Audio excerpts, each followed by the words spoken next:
Hello, friends. Welcome to Creative Medicine. In this lecture, we will learn about Regular temperature checking in all newborns. In all newborns who are more than 2.5 kgs, we will have to check the temperature once a day.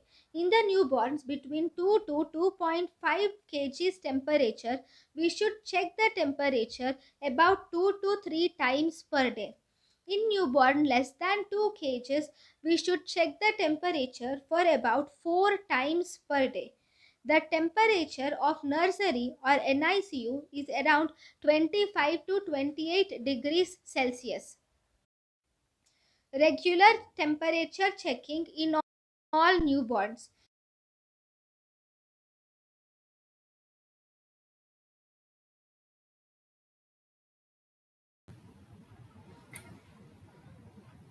thank you and thank you for watching.